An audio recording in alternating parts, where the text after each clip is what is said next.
Zach, we're back. We are talking rules to dominate the Dynasty offseason here today, getting into some strategy, taking a break from buying players, selling players, so on and so forth. But with that said, before we get into it, be sure to check out the Patreon Discord, patreon.com/Dynasty Rewind, where we're offering 7-day free trials. It's the best place to go to get all of your offseason details, offseason advice, so on and so forth, as well as the YouTube comments. Make sure you're commenting on every video, liking every video if you enjoy it, dropping that comment, asking what you should be doing in the offseason. We're happy to help you out there as well. But with all that said, Zach, let's get to the content that people came for. Tell me your first strategy. Tell me your first rule of dominating the Dynasty offseason, Zach. Yeah, it's something we talked about a few weeks ago in another one of our videos, and it's kind of like just stepping back for a minute. And I don't mean like taking a break from your leagues, but it's more so just stepping back and taking a bird's eye view on not only your team, your situation, but also your league. What went right, what went wrong. It's really a time for me up until the Super Bowl, and I'll tell you why after you do your next point. I don't want to steal from you there to kind of gather your thoughts and analyze your process through the last year. And not only doing that on yourself, but also doing that on your league mates, because we talk about this a lot, like finding out the trends among your league mates, right?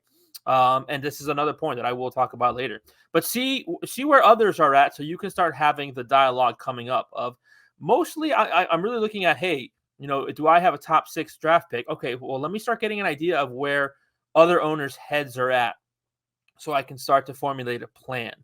Really, what I like to do at this point of the season is, of course, I'm very antsy for the next league year to happen, trades to open up, but I'm not in a rush to make trades, and you'll talk about that in just a second. So I'm stepping back, I'm taking a bird's eye view, and I'm saying, what went right, what went wrong? If things went right, what do I need to continue to do right? And if things went wrong, what do I need to try and change, or what strategies do I need to adopt, or what strategies do I need to implement to make myself better moving forward? This is a really important point in the off season, because a lot of people, Bob, are chomping at the bit to get their new league year started and make things happen. And you need to not be that person. And you're going to tell people why here in just a second, Bob. Yeah, just to touch on your point really quick, I think now is a great time to not only take that bird's eye view, but just take a breath, because I know however your playoffs went, however your season went in general, there's probably a lot of emotions there. You might be pissed off because you lost in the championship by 3 points or less or something like that. Or you might be riding a high of being the dynasty champion. If so, congrats to you. Shout out to you as well. We love to hear about your championships in the comments as well. But this is a great time, like you said. Analyze what went right. How can you duplicate that? Analyze what went wrong, because if you really want to improve as a dynasty player over time, that's what the improvers are doing right now. They're taking a look at what went wrong and how to improve it. And if you can find the avenue of how to fix that problem, talking some process stuff, process strategy, which is a lot of what we get into on this channel. And a lot of that can be deciphered in our Discord as well. Shout out that again. But love this point here, Zach. And I do think that it is good to just take a bit of a break. I'm not saying, I'll touch on this with one of my later points. I'm not saying take a break from everything, but this is a good time now to, you don't have to worry about setting lineup. So you don't need to worry too much about waivers and setting that perfect lineup. It's time to devote your time and energy elsewhere, which is a really nice, break as we get to the offseason. One of my favorite parts of the offseason is not having to set lineups.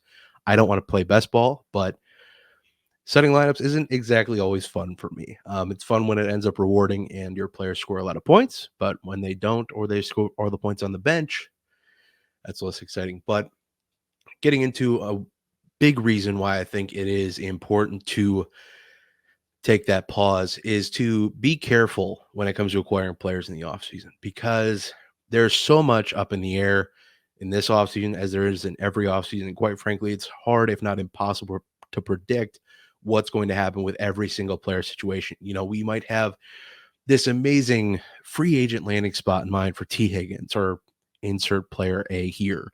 Is it likely that that comes to fruition? No. In fact, it's just as likely he re-signs with the Bengals, which in my opinion wouldn't be a bad thing, but I don't love to get into that hypothetical game either. But it's one of those things that Unless a player is truly locked in my opinion, it's best to avoid for now. There's arguments to be made that buying a player who's on a value dip because of the uncertainty they're facing, whether it's free agency, their quarterback, their coaching situation, whatever the case is, if they're going to get a quarterback drafted over them, i.e. Justin Fields, Chicago Bears sitting at 101, they have options, there's uncertainty, but I'd rather take my time to invest in more safe assets. I'm all about, spending quote unquote big to buy at some point in the offseason, not right away, the CD Lambs of the world, the Justin Jeffersons of the world. If you can find these guys at appropriate costs, I'm all about it. Even if it's, a high price, which, hey, these guys are studs, it should be. I'd rather invest in that sometimes as opposed to taking the dart throw. I'm not a big risk taker. We both are not the big risk takers. If I can buy somebody super cheap that has high upside, at the cost of like a second round pick, maybe I'm more interested in something like that. But I'd rather, and I'll touch on this later as well, I'd rather invest in draft capital or players who are more locked into their situations overall. Zach, you wanted to touch on this point as well. Yeah, I think here, Bob, and you don't have to agree with this point specifically, but this has burned me in the past, is I'm not trading for any player until they're done playing. I agree. I think that's 100% a great point. If they're in the playoffs, I'm chilling because you never know. You never know. We've seen plenty of players get injured in the playoffs and their value tanks a little bit over the course of the offseason, either way, or they take a long time to come back next year. Go ahead, Zach. Well, I'll give you a prime example of why I never do this. Again, Dynasty is a learning process. We learn as we go. 2 years ago, the Rams were making the Super Bowl run, and Odell Beckham was having a fantastic end of the season and playoff run. And I acquired Odell Beckham in a league, and he tore his ACL in the Super Bowl. I mean, I lost all that. Now, it wasn't a big trade. He was a 29-year-old wide receiver still had a major injury already at that point. So it wasn't a big trade that I made, but it was somebody that I was trading to depend on the next season. And he had no value after that. He still has no value.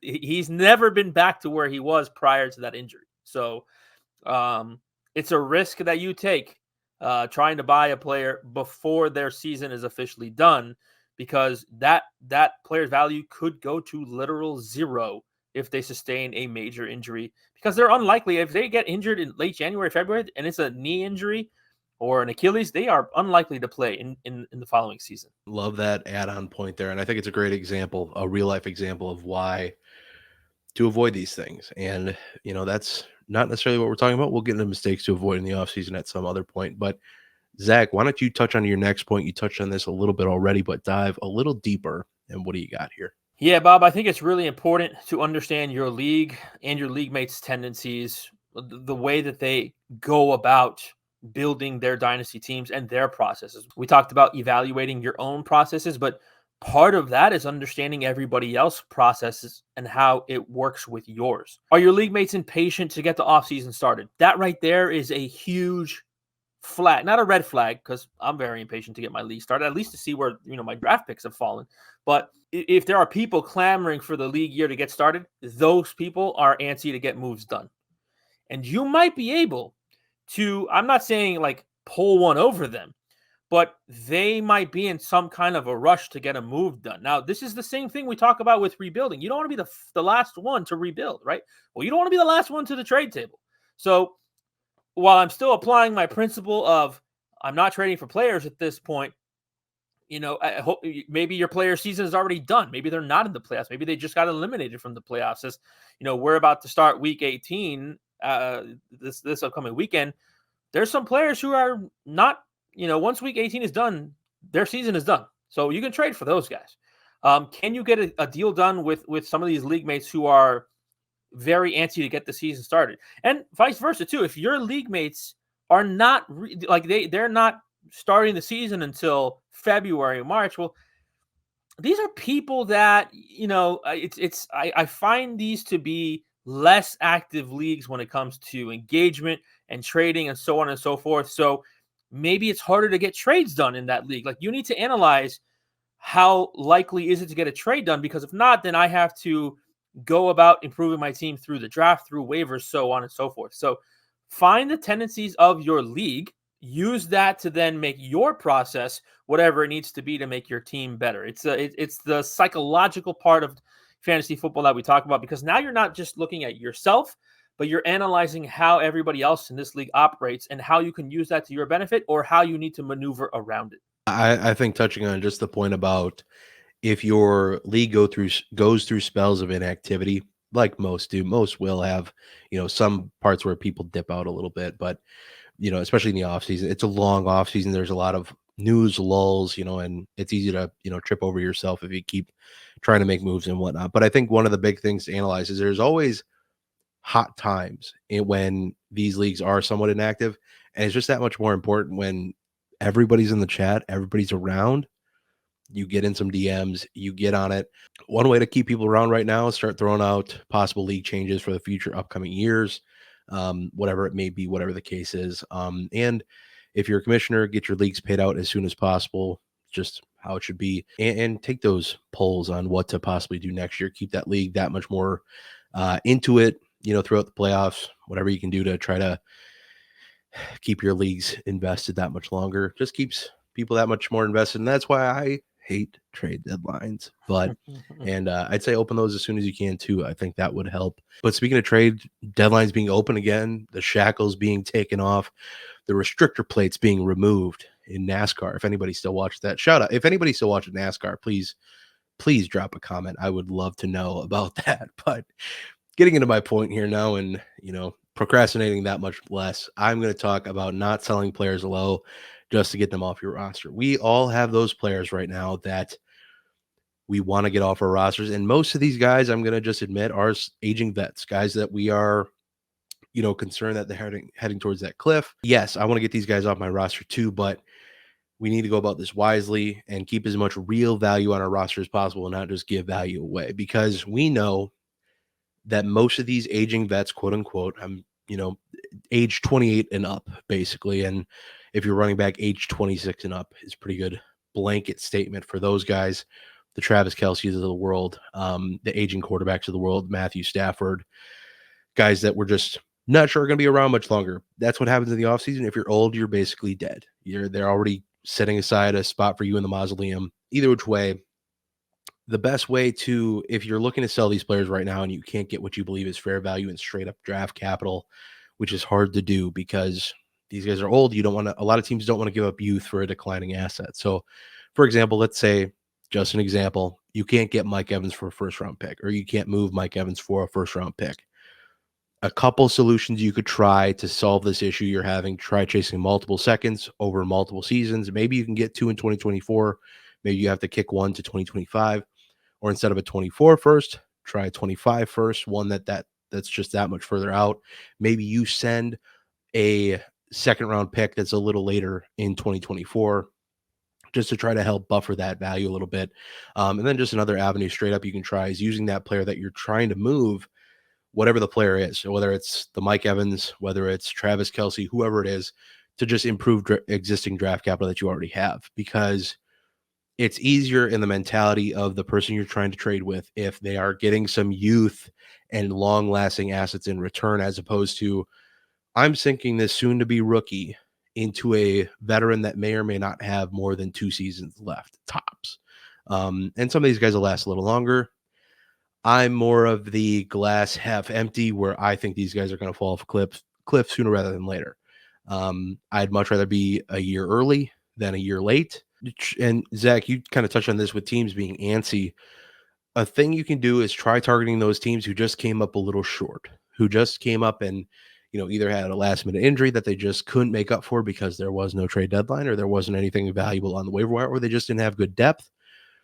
Target these guys, because these guys are that much more likely, if they feel like they are gung-ho ready to go for next season already, they just need that one more piece to help them out. Here you go. Here's Mike Evans. Give me whatever. That's going to help you more than a rookie pick.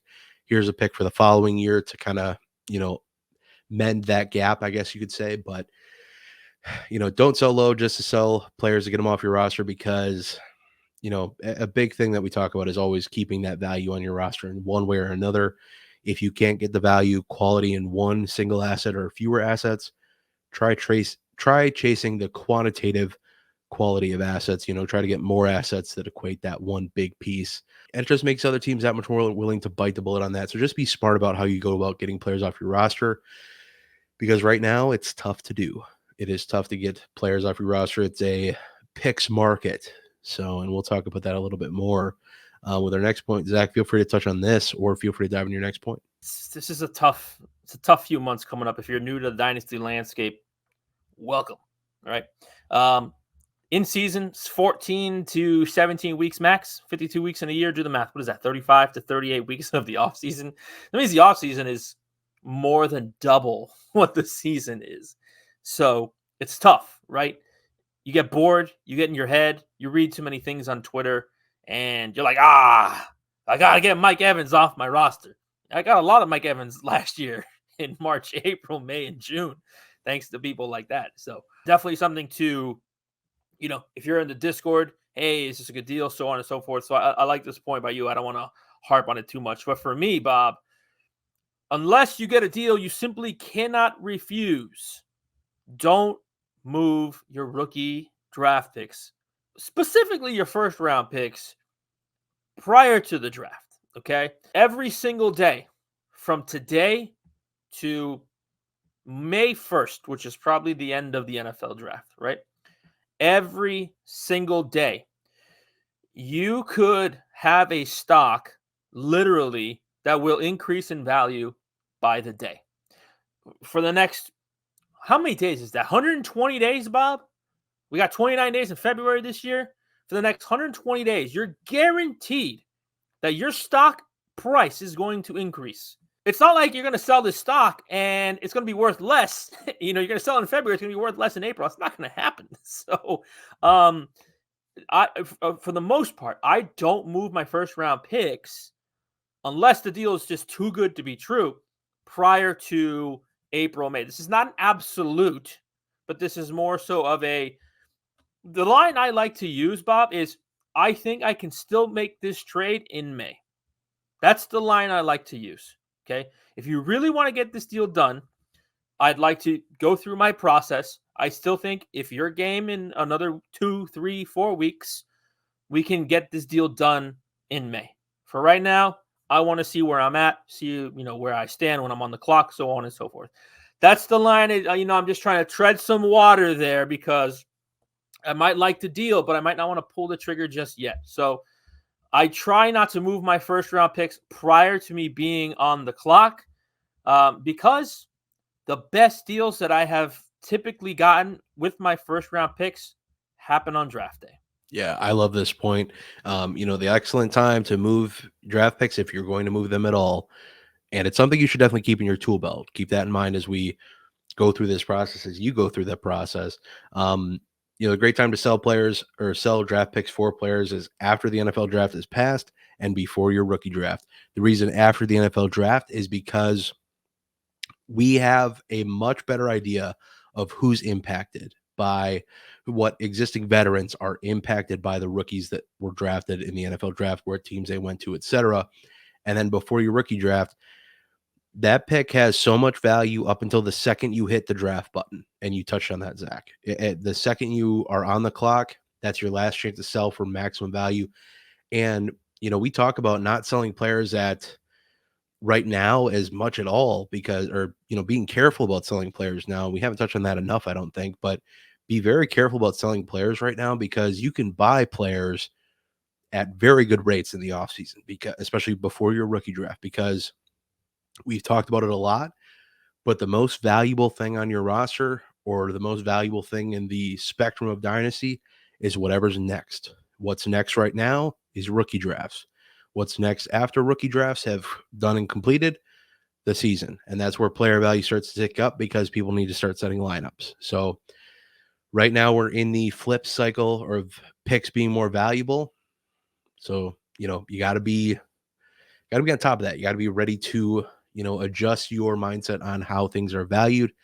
You got to play the game, and this goes back to another point about knowing your league mates, know how they value rookie picks to compared to players.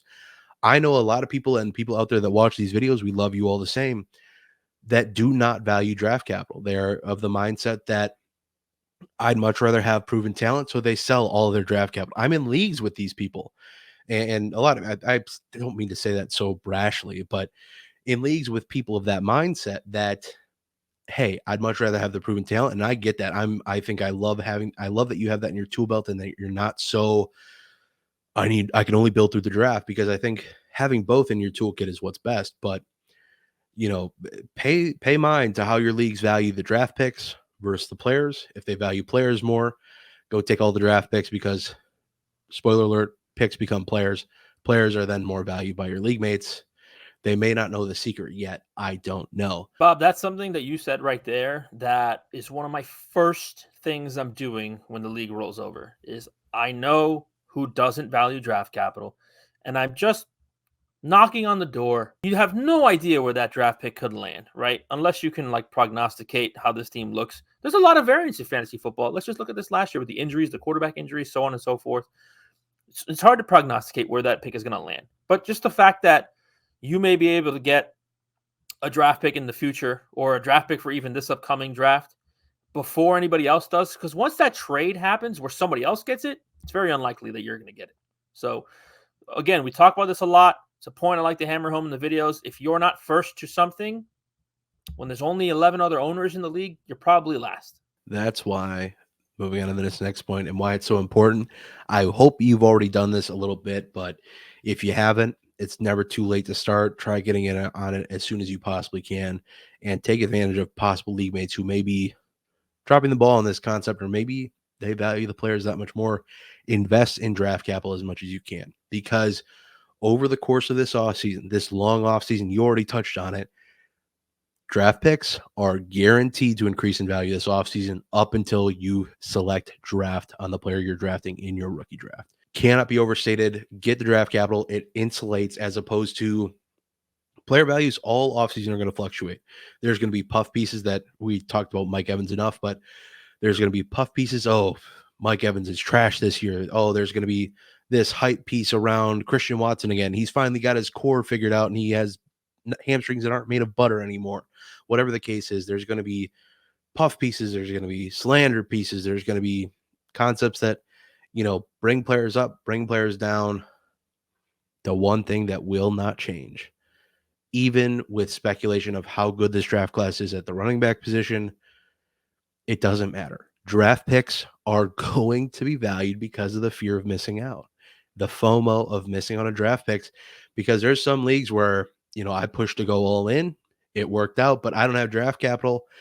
And I'm sitting there and I'm just licking my chops, and I'm like, who can I send off to get some draft capital? Who can I kick to the curb and get some draft capital on this roster? Because I want rookies. I want the feeling of drafting a player, getting them on my roster, having them come up through the ranks. It's one of the biggest pitfalls of Dynasty sometimes when you get too into that notion. But as we've touched on it, this is Madden GM mode in real life.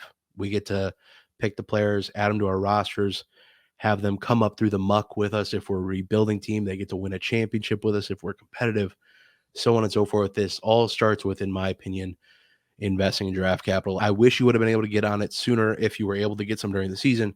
If you're able to just carry some through the season, like you said, if you get it on your roster, it's hard, or if somebody else gets it on the roster, it's hard to go get it back. But sometimes it's worth kicking around and seeing what you can do, especially if you can get the draft picks on your roster, selling players at, good values as opposed to selling short. I'm all about it. I want to get in on the insulated value of draft picks over players. For teams that were competitive, you couldn't do this. If you had a trade deadline, you couldn't do this, especially if you didn't even know if you were making the playoffs when your trade deadline was. Because I know trade deadlines start as early as like week 11. You don't know if you're a playoff team at that point. There are teams that were in the running week 11 that were not in the playoffs in week 14 or at the start of week 15. And that's not knocking trade deadlines. That's just a fact of the matter is situation where, you weren't able to get everybody off of your roster. You got to try to do something with them. So with that said, moving along, Zach, what's your final point here? What do you got? As we mentioned before, it's a long offseason, man. We've got 8 months till we have to set a lineup again, which is a line that Mike really drilled in my head. I don't know if it was before I joined the channel. Like, you don't have to set a lineup till September. It's true, man. It's true. Don't panic. Don't don't have FOMO when it comes to making moves, whether that's draft picks, like Bob mentioned, whether it's players, like you've got time. And whether or not you see it right now, you're still going to be able to address things in your lineup via the waiver wire. I mean, this year, it feels like we say it every year, right? But this year was just so much proof of that. Like, who in week 1 was starting Dontavian Wicks and Jaron Hall Ty Chandler, or Easton Stick? Chase Brown, Yeah. Jalen Warren. So you'll be able to address these situations. Well, look, I think Jalen Warren and maybe even Chase Brown were rostered. I'm going for guys that were on waiver wires, man. Fair Like, like those guys were pivotal during your playoff stretch, and maybe not so much Sharon Hall, but you get the point that I'm making.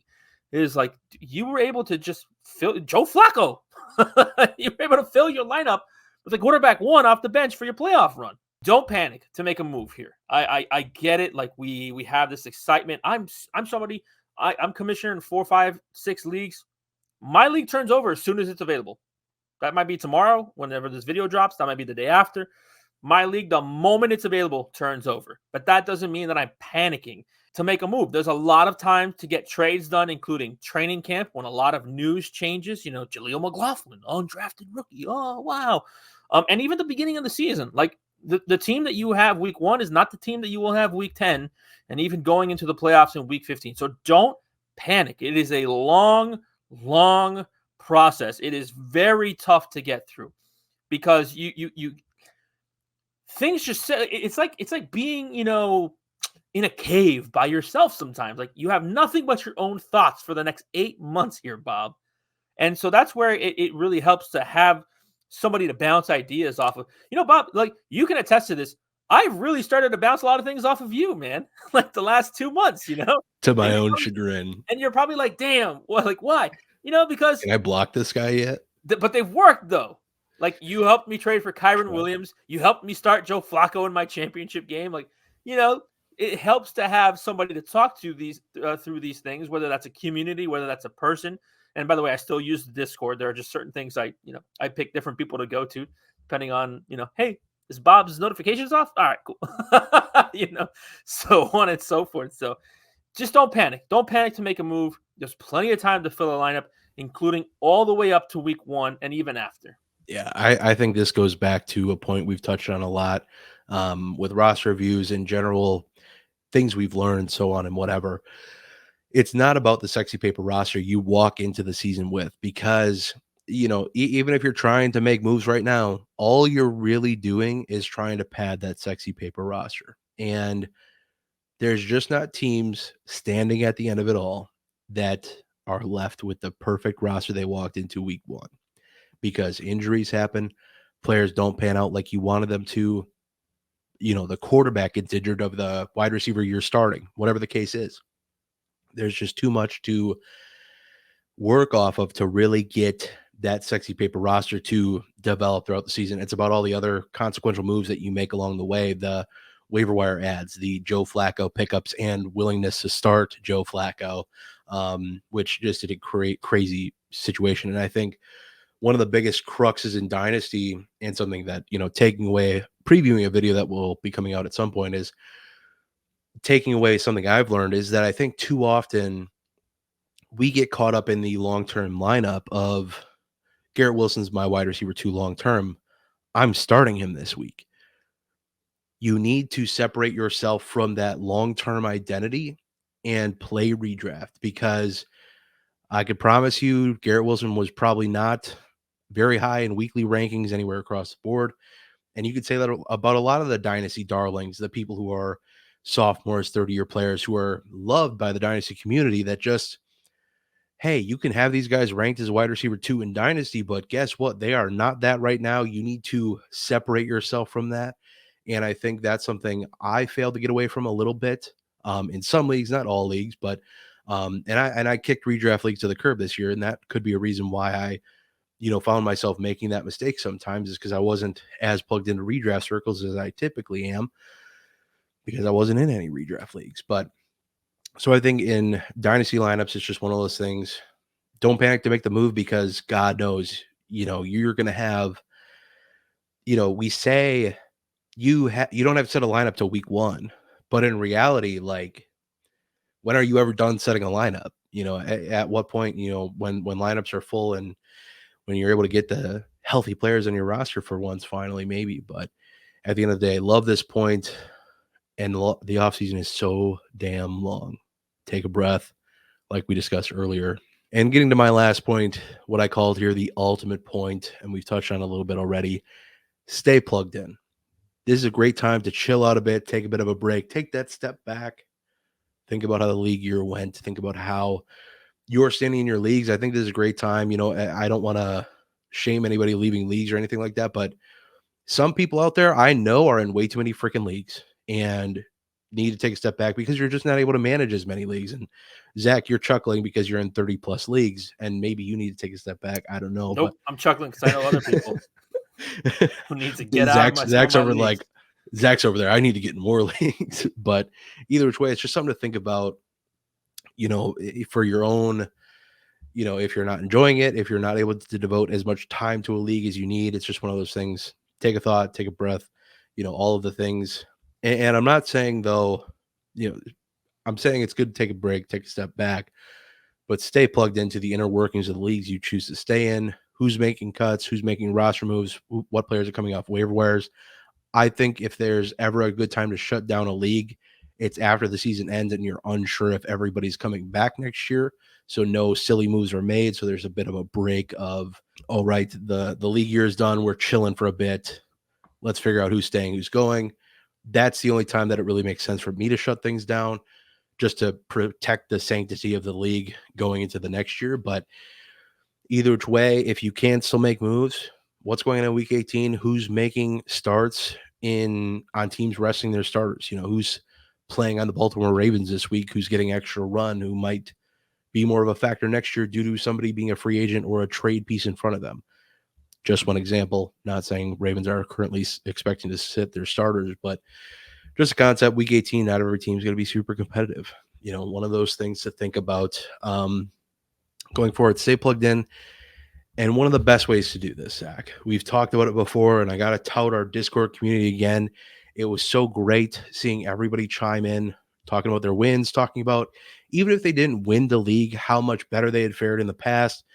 And I'm sure this is going on in other Discords. I'm not just going to say that this is only going on in our Discord. I only know it's going on in ours because I'm in this one. I'm not in other ones. There's other free Discords out there as well. I don't know what they are. I'm not going to say there aren't any free ones. But it's so great to see people chiming in saying, I'm so much further along than I would be if I wasn't playing Dynasty. Some guys have been in playing fantasy football for decades and got their first championship this year. Love to see things like that. Love to see you guys in there as well. In our Discord community, again, patreon.com/Dynasty Rewind if you want to check that out, 7-day free trial. But find some Discord community you trust and you want to support.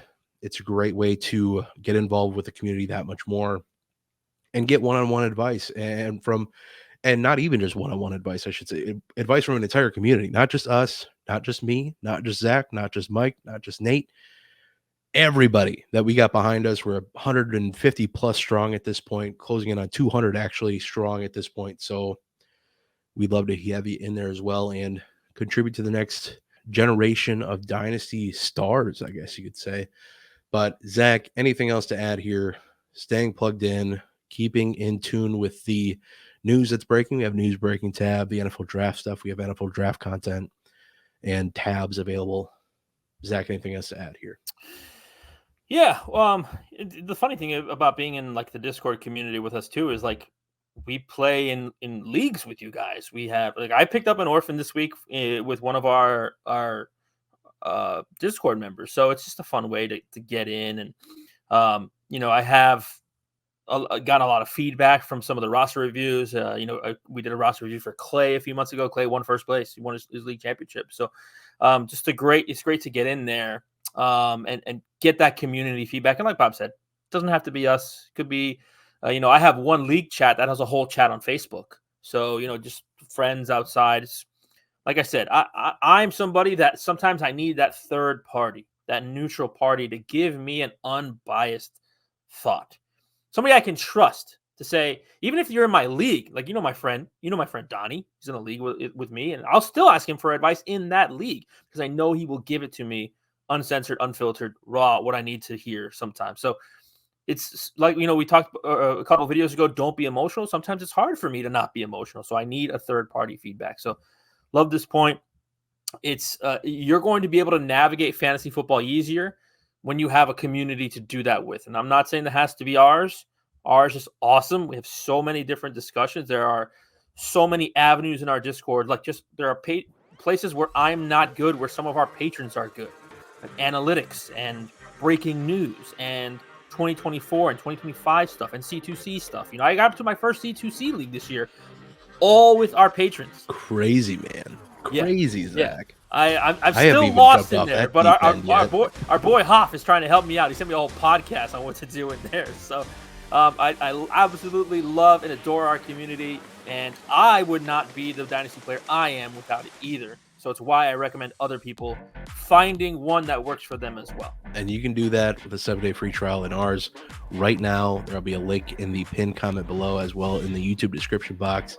Head over to patreon.com/Dynasty Rewind. But with all of that said, Zach and I are going to get the heck on out of here and get that much more ready for the offseason. Subscribe if you're new. Subscribe if you haven't already and you watch these videos constantly. And if you enjoyed this video, leave a like. Comment down below what you're focusing on in this offseason. What are some of your rules? Let the rest of the community in the comments know. But with all that said, we'll see you in the next one. But until then, I hope that y'all have a good one.